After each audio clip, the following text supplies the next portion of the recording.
Good afternoon, everybody.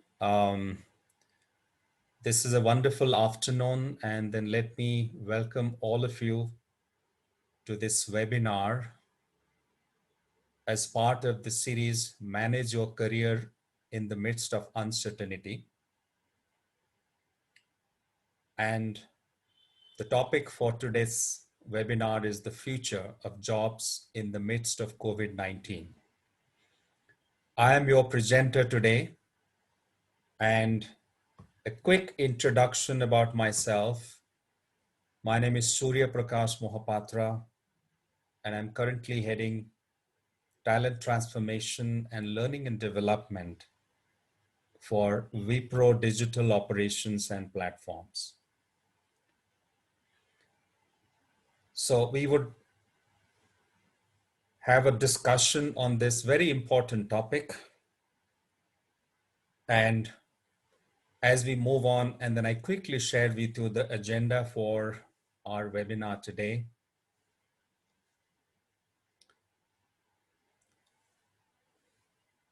We are going to talk about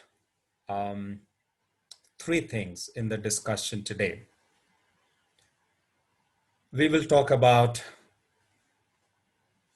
what is this COVID-19 crisis and how is this impacting all of us today? How can we deal with this crisis? And what's the way forward? What are the opportunities? What are the possibilities for career, employment, jobs, and so on? So that's exactly is the topic of our webinar today.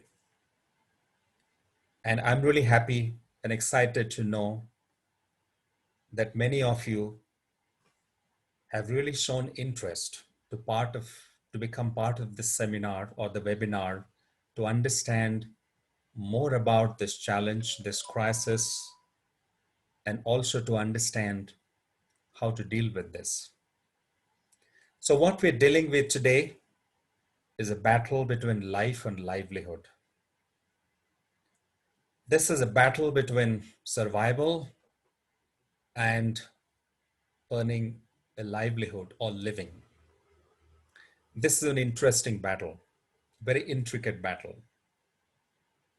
very complex battle. It's not as simple as it sounds because both are dependent on each other, life and livelihood.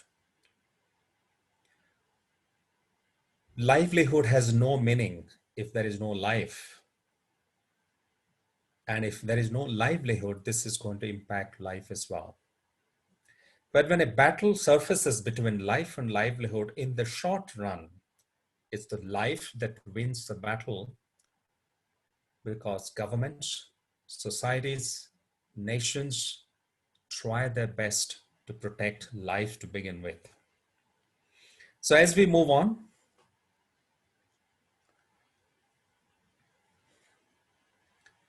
we will look at these three things exactly, understand this crisis a little bit more, understand its impact, understand how do we deal with this crisis, and look at the way forward, opportunities in career and employment.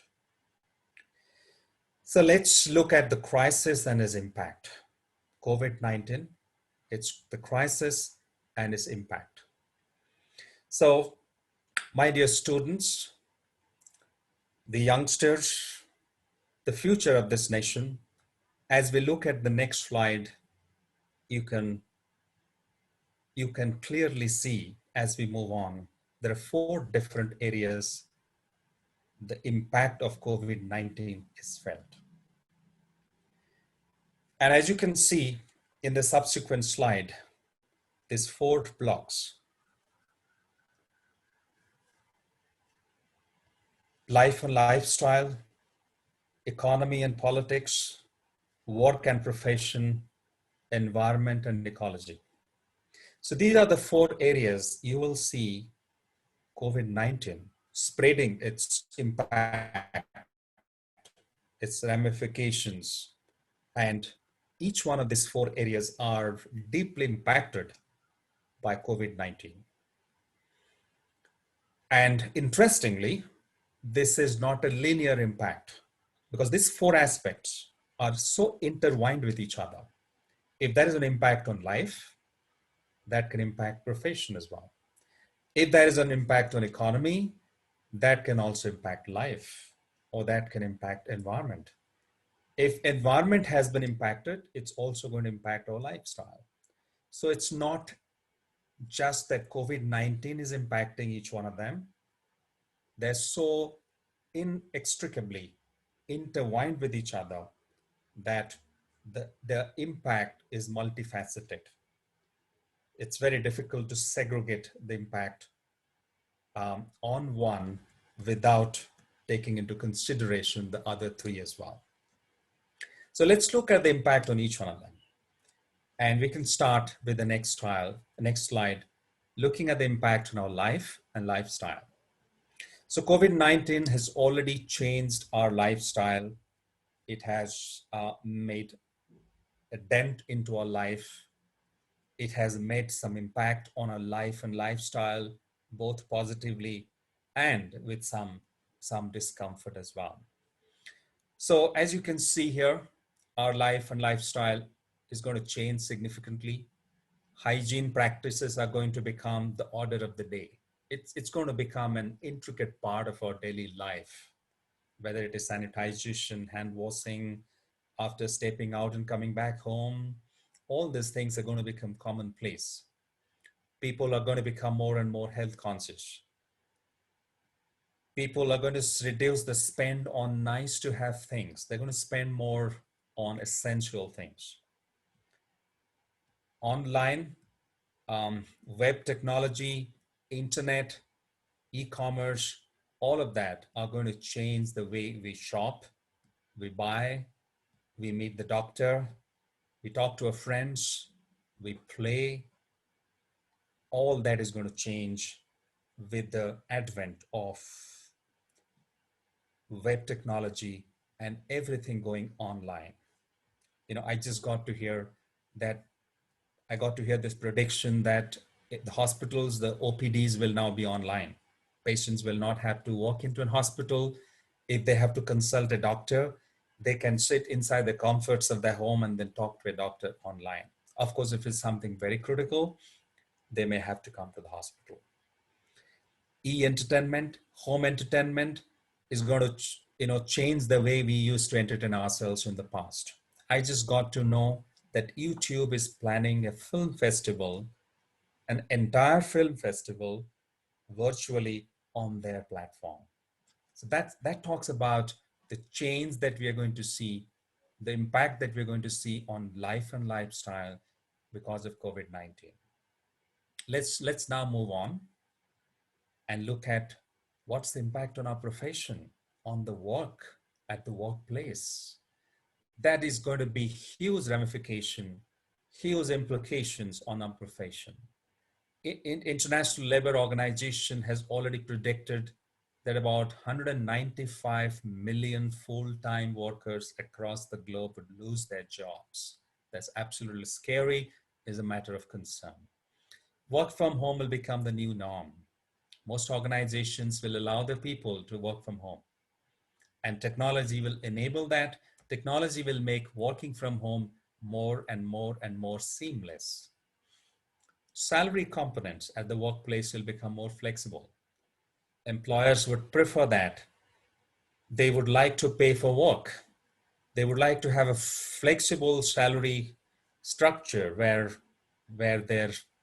at difficult times, at the time of recession, etc., where they're not employing people, they don't have to pay salaries to people. Gig workers will be seen more and more. Gig workers are the workers who are not full-time employees. They're part-time employees. Some of them are on contract. Some of them work for multiple employers at the same time. And the ones that who run startups, etc., all of them constitute the gig economy. Fitment will overrule qualification. This is an important one, my dear students. In future, fitment is going to be valued more than qualification. You may have a better qualification, but do you fit into the role? There may be somebody who is less qualified, might fit into the role better. Organizations might prefer them. Value proposition will increase. So value that we create for our employers, for our organizations, will have the precedence, will have greater weightage over the experience that we have, the qualification that we have. Titles and designations may not matter much. What will matter is the value that we bring to the workplace. Reskilling, lifelong learning, online learning adoption, all that will increase at the workplace. And more professionals will try and upskill and reskill themselves all the time. Now let's move on and let's look at the impact on the environment. There has been tremendous impact on the environment because of COVID-19 already. Pollution levels have dropped. Countries like China and Italy have recorded significant reductions in their nitrogen dioxide levels. Water bodies have also been clearing up. The rivers like Yamuna and Ganga have seen significant improvement. And some of my friends who stay in Siliguri in West Bengal, I was talking to them a couple of days ago. They were saying they can see the gigantic Himalayas clearly. So the skies are clearing up. The water bodies are clearing up. The air is getting purified. This is having a fantastic, fabulous impact on the environment. Now let's move on. Now let's look at the important one, which probably concerns many of us. As we move on to the next slide, you can now understand the impact on economy. While we talked about the impact on environment, we talked about impact on our life and lifestyle, we talked about the impact on our profession and the work and workplace, but the economy is going to have severe impact. And all of us are going to see a massive, deep recession. And economists have predicted that this is going to be a deep recession which might continue for several months. As some of you might be students of, I think most of you are students of management, and you would understand this better. A recession is a vicious cycle. It's a vicious cycle. And when COVID-19 hit us badly, it actually impacted two different aspects of economy. One is the demand side, other one is the supply side. When because of the COVID-19, everybody got locked down, factories got closed down, manufacturing establishments got shut down, that created a severe supply crisis. And as that continued, as people stayed inside the home and they did not want to buy anything other than the essential products meaning their vegetables, medicines, groceries, etc., there was a severe crunch of demand. So there was a supply crisis and there's a demand crisis. And that's what the vicious cycle is all about.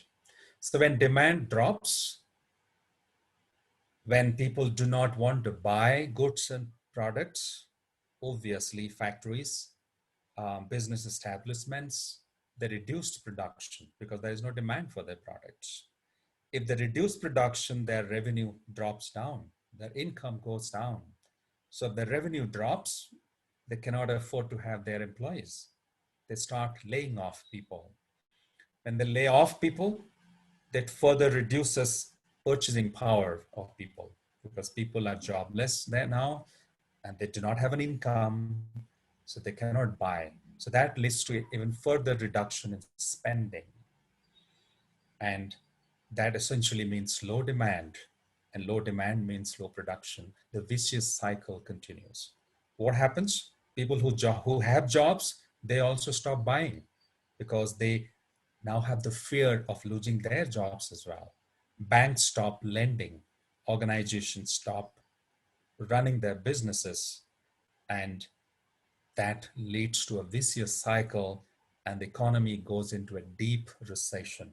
that can be a very, very scary thing for any economy, for any nation, for the globe as well. As we move on, let's talk about now, how do we get out of this vicious cycle? We understand that the economy is heading towards a recession, but what's the way out? How do we get out of it? What's the solution? If you look at the next slide, as we move on, my dear friends, the solution is to boost activities in the economy. The solution is to restart activities. The solution is to increase demand.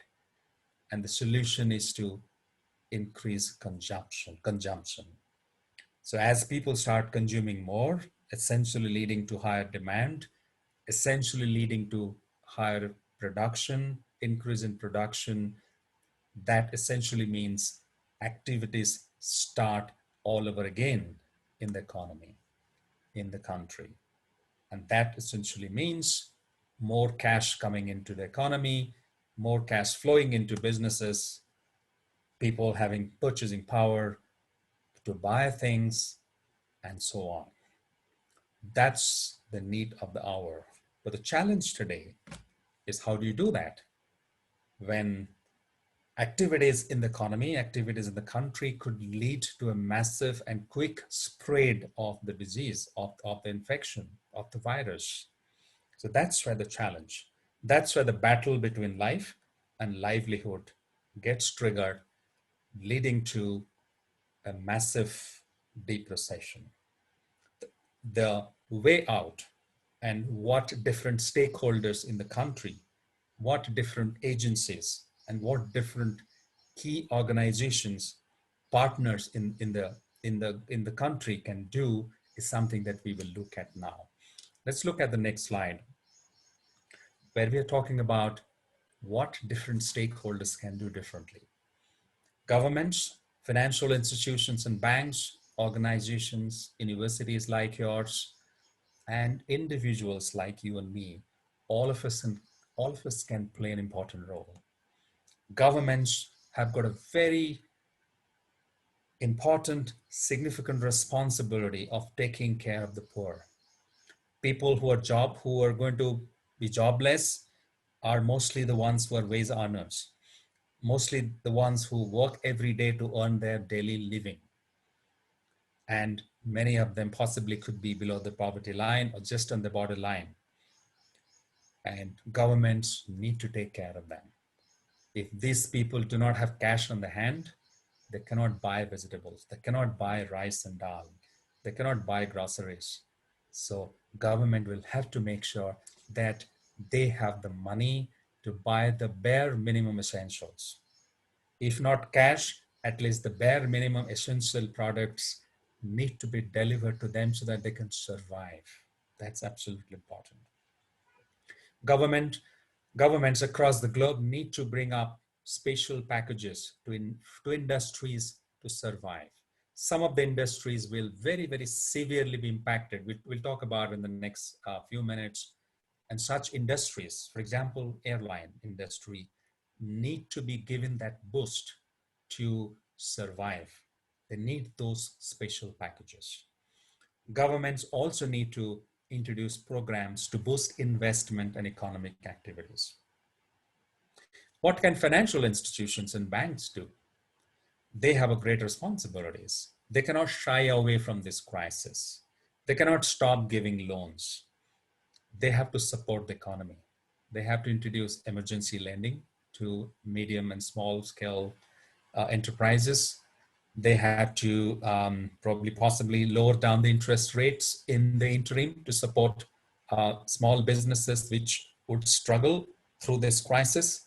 They should allow deferment of repayment. They should accelerate digitization, because contact transaction is still filled with fear of infection. So transactions need to be contactless. Payments need to be digitized as much as possible. So banks need to be ready. If they're not ready, they have to accelerate their digitization. What organizations can do? Organizations, business houses, companies, what can they do? Both small and big. They should try their best to protect their employees rather than lay off employees, because that would mean further crisis for the economy. People laid off means people, low demand, people not having the purchasing power, and they have the moral responsibility to take care of the people. They might request the people to share the burden. They might say that they might talk about a salary cut in the interim to support the organization to get out of this crisis.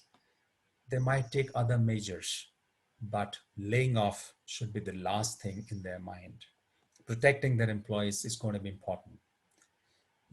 Organizations need to reimagine themselves. They have to reimagine their organization structure, their role, their go-to-market strategy.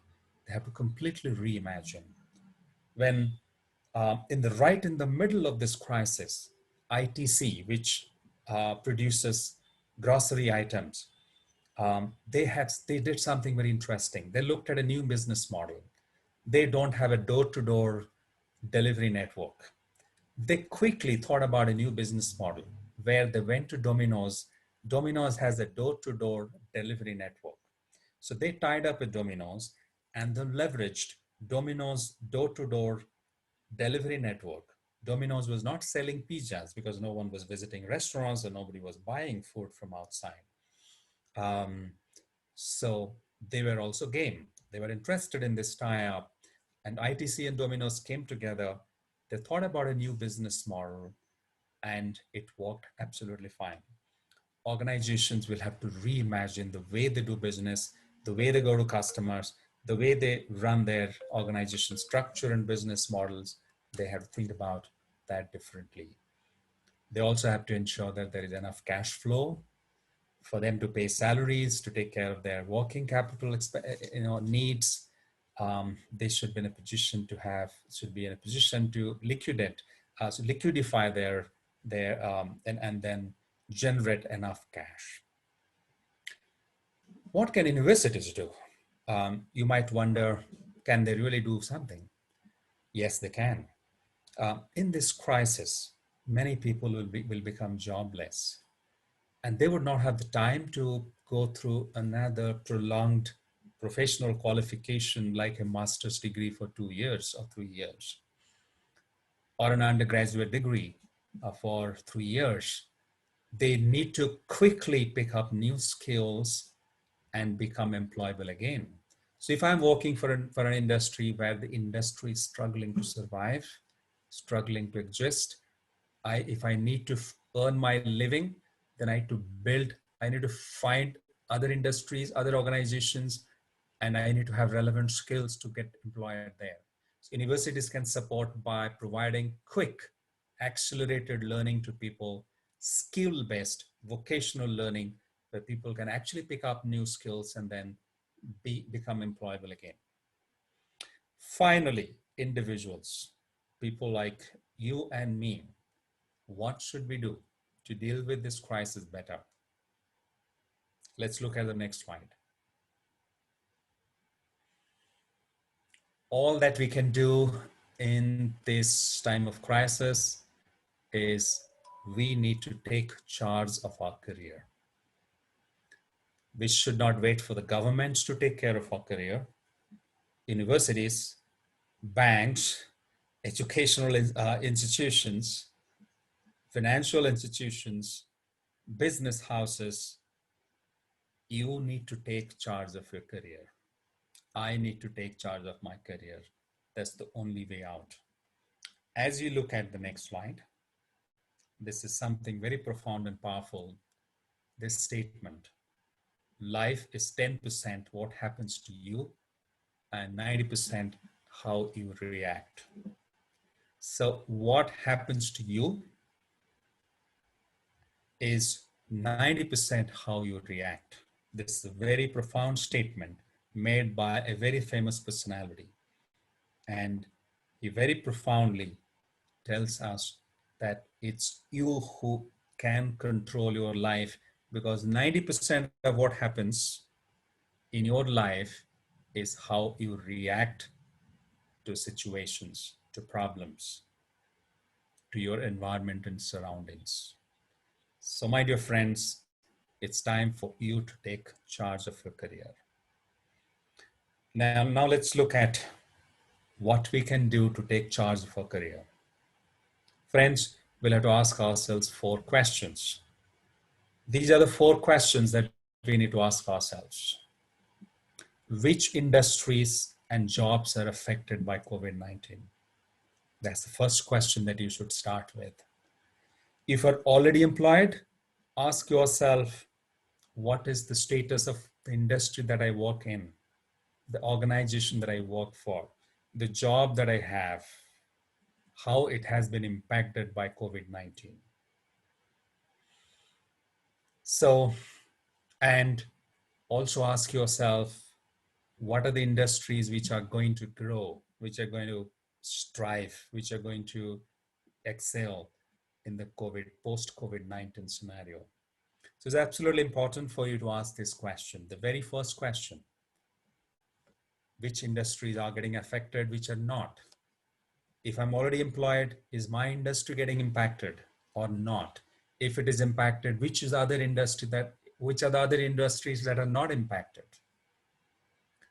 Next question that you need to ask yourself is, what skills should I focus on more? Now that my industry has been impacted, I need to pick up a new skill to become employable in another industry or another company. What skills should I focus on more?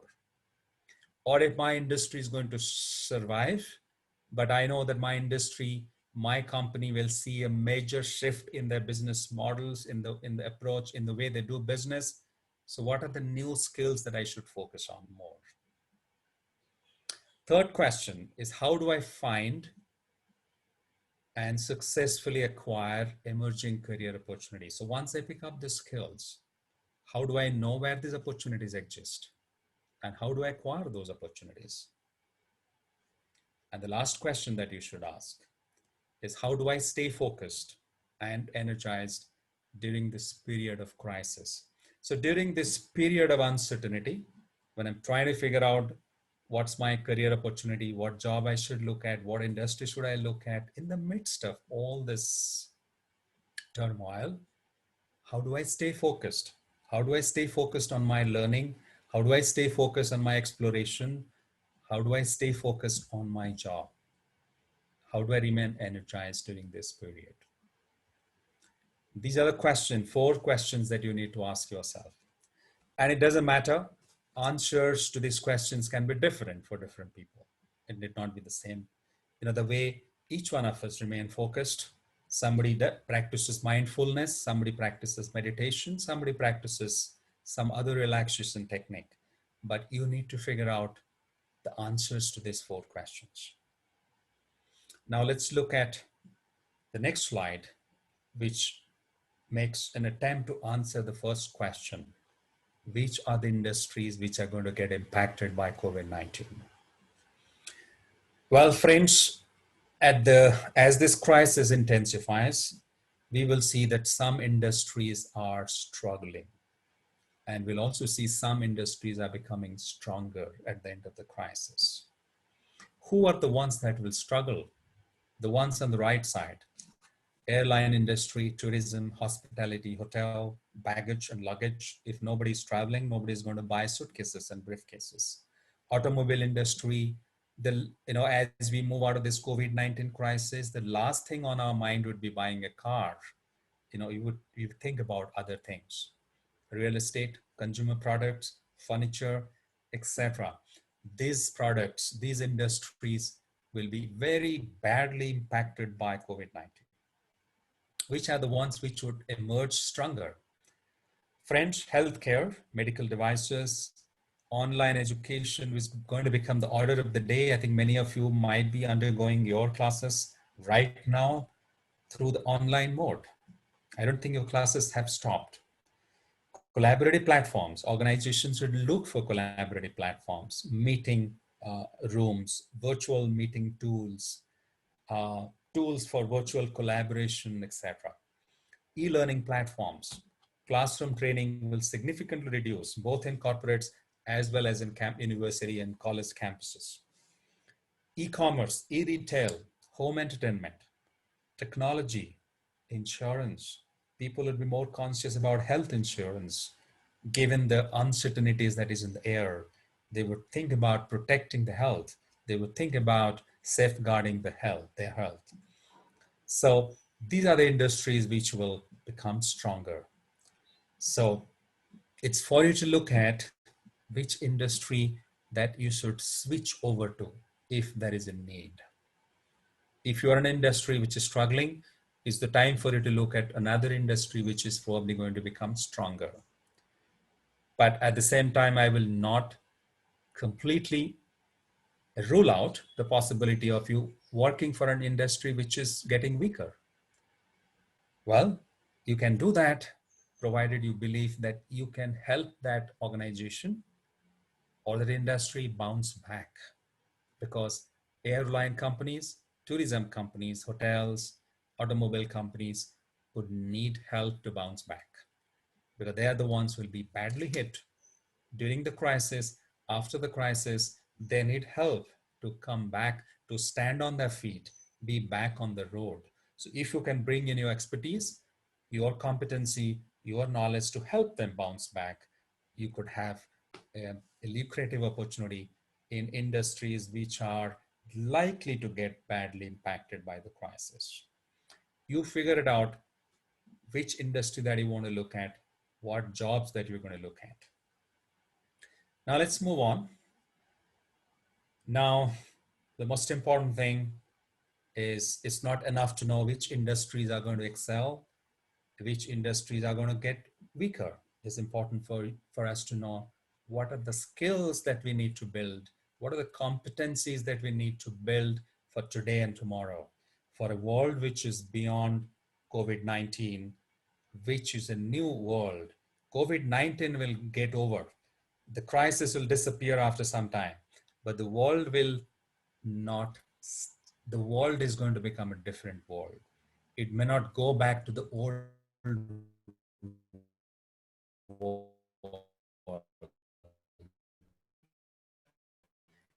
It's going to be a new world also. So every side's talking of COVID-19 on workplace, they will work in future. The way we're going to do business, all of that is going to change. So the skills required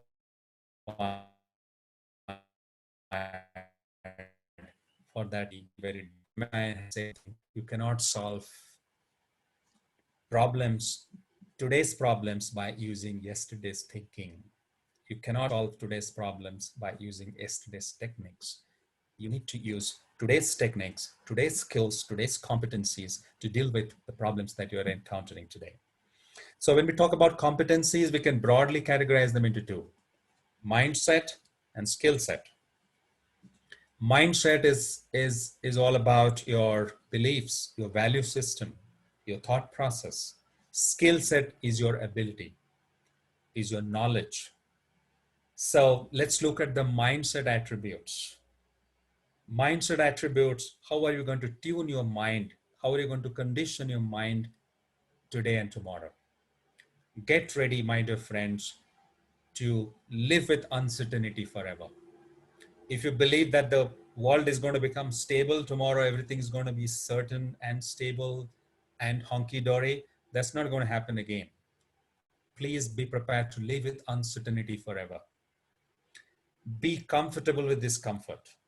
Discomfort should not really hassle you, should not really trouble you or bother you much, because understand that being discomfort, discomfort is going to be part and parcel of our life. Resilience, ability to bounce back and keep pushing. When you try to do something, when you try to pursue a career goal, career aspiration, you will have difficulties, you will have obstacles, you will have challenges, you will fail miserably, but have the ability to bounce back and keep going, keep moving. Don't give up. Sometimes you may be very, very close to a destination. When you are giving up, that can be disaster. Flexibility and adaptability. Flexibility, all of you need to be flexible. All of us in today and tomorrow's world need to be flexible and adaptable. Don't be rigid about the industry that you want to work for. Don't be very rigid about private sector, government sector. Don't be rigid about which city that you want to work in, which country that you want to work in. Be flexible. What about taking up an internship, if not a full-time job? What about, taking up an international assignment? What about taking up a project and working on it? Be flexible, be adaptable, don't be rigid. Find an opportunity, be opportunistic, grab an opportunity. Don't worry too much about salaries, your domain, etc., because you may not become choosers in new future. You need to become flexible.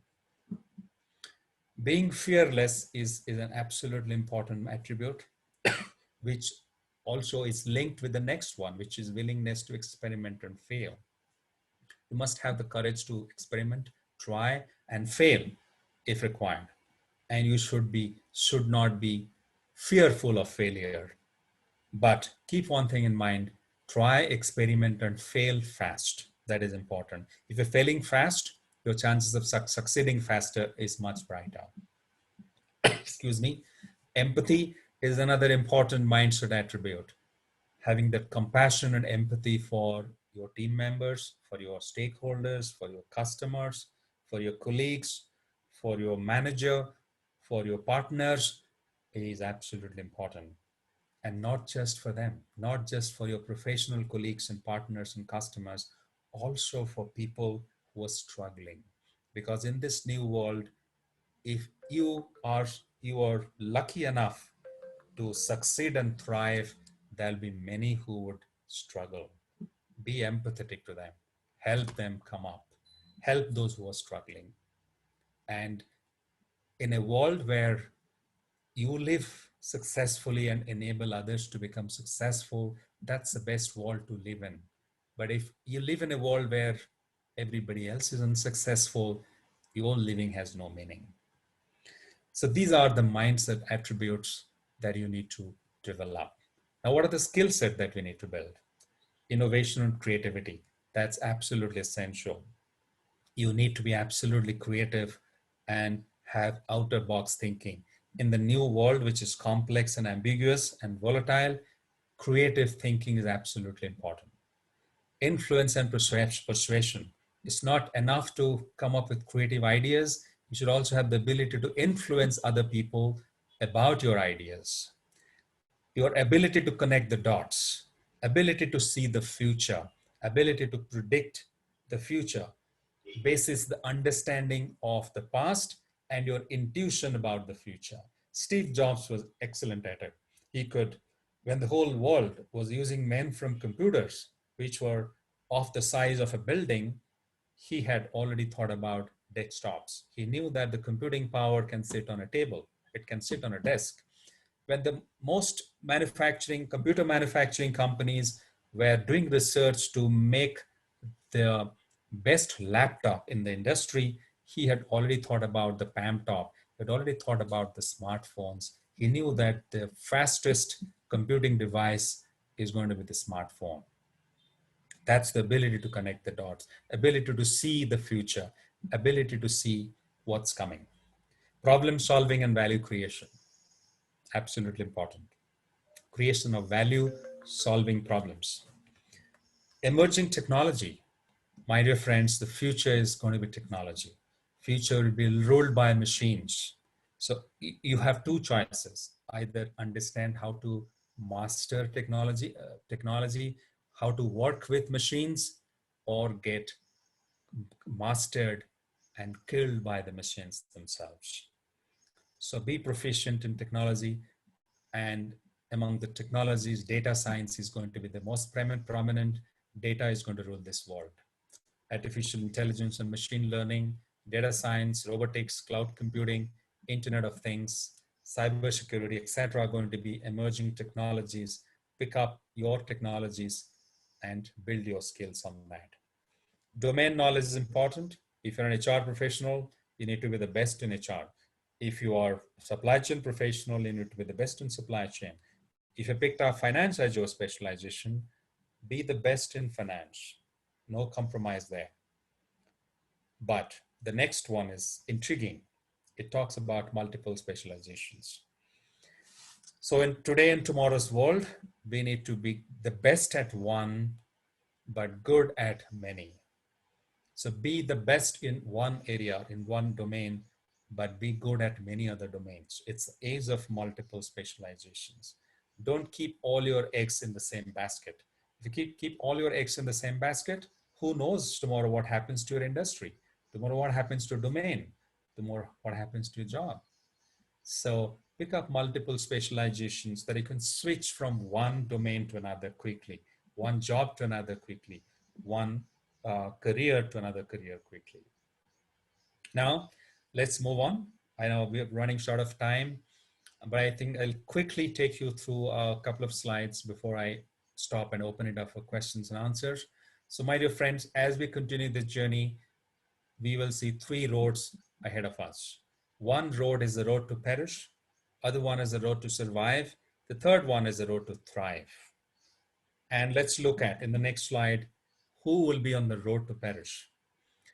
If we remain in a state of denial, if you do not acknowledge COVID-19, if you do not acknowledge the change, if you believe that the world will soon get back to the old normal, and if you do not feel the need to change ourselves, rather resist change and blame everybody else for our suffering, we are the ones who will take the road to perish. We cannot exist. That's going to be a disaster. Let's look at who are going to survive. Who are the ones who will take the road to survive? As you look at the next slide, you can see those of us who will acknowledge that the world is changing, and those of us who know that the world would not remain the same after COVID-19. Those of us who would continue to explore, find out new possibilities. Those who make serious efforts to adapt to the new world. Those who are eager, keen, and willing to change. And the ones who are following the leaders, quickly learning from others, are the ones who will survive the challenge.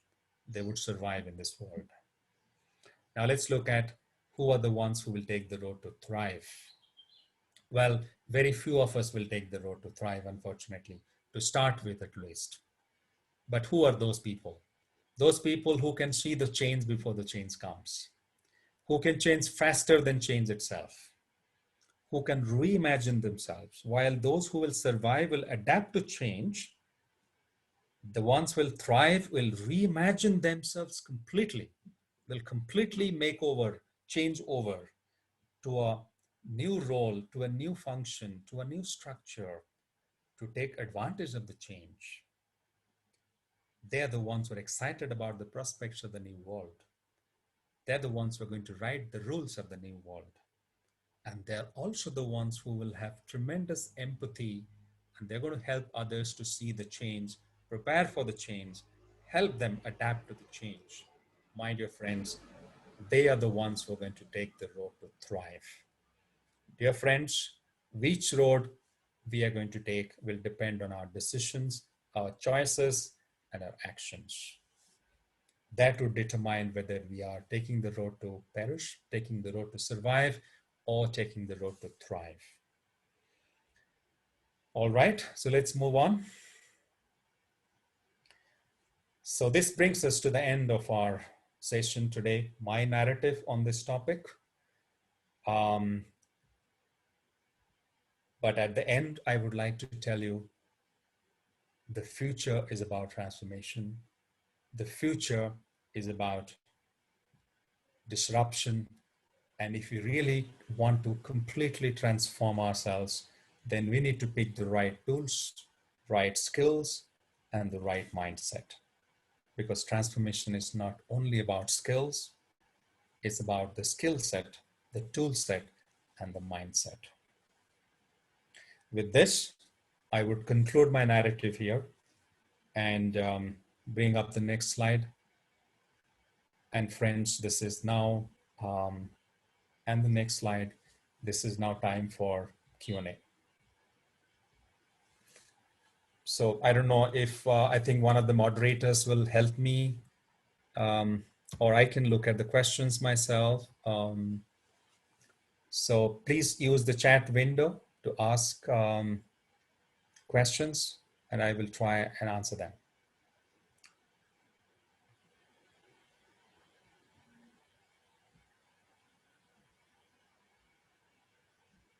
So there was a question how OPD will become online.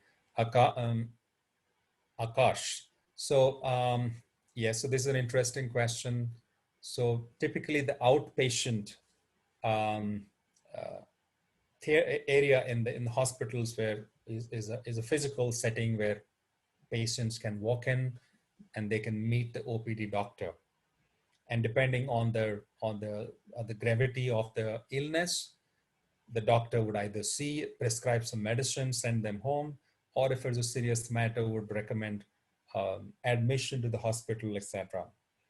But now in future, most hospitals will have this OPD app where patients can log in and they will be connected to a doctor through video conference, and they can talk to the doctor, ask their questions. The doctor can do the diagnosis online, prescribe medicines. If it is absolutely critical for for the patient to come to the hospital, the doctor will recommend that. Otherwise not. So that's how OPDs are going to become online.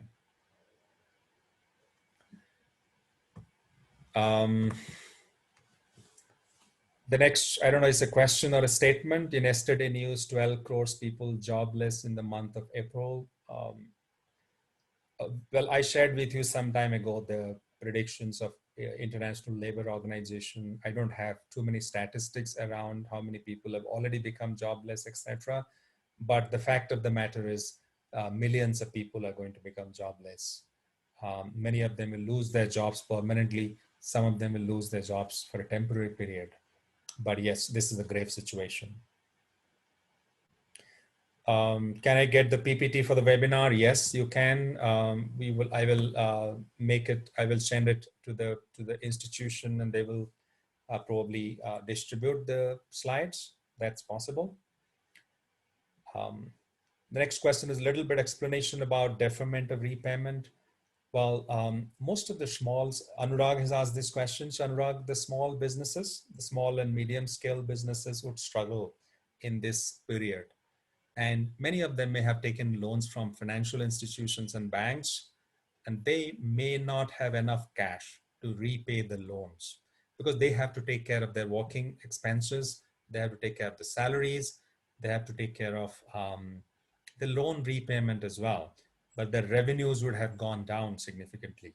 So banks can help them by allowing them to defer or postpone their loan repayment by a few months. That's a contribution banks can do to boost economy and support the business community as well. The consumer products, well, the very essential consumer products which are used on a day-to-day basis may be on demand, but you may not want to really, if you are planning to buy a washing machine, you may defer that. If you're planning to buy a new television set, you might say, okay, if I already have one, let me use it for some more time. I'll probably buy it later. It may not be a priority for you. Saving money, keeping cash with you probably would be a bigger priority today and tomorrow. That would lead to reduction in demand. How should I counsel? I'm a fresher. I'm not very sure about the question. What exactly you mean? If you're asking where you can get counseling, where will you get that support? If that is your question, I think today definitely there are many opportunities. I don't know if within the institution there is career counseling. I'm assuming that there is a career counseling cell. Take advantage of that. But there are also professional career counselors who counsel students, professionals, and others. But there are plenty of opportunities today. What are the industries and who will survive? I will skip that question in the interest of time because I talked about it in my presentation. I gave a list of industries which will survive and the industries which will struggle. And if the PowerPoint presentation is distributed to you, you can kind of refresh and relook at it again. Impact on advertising and media industry, yes. Um, it would also have an impact. Many companies will cut down on advertising in the interim. So advertising and media industries will have to reinvent themselves. They will have to come up um, uh, with out-of-box thinking and out-of-box strategies around digital marketing, etc. You might see significant reduction in print media advertisements and so on. Digital marketing is going to probably get a booster. That might, after an initial lull period, it might pick up. But print media advertisement might see a significant drop because organizations with less revenue may cut down on that advertising agency, on their advertisement expenses unless they see a very clear ROI.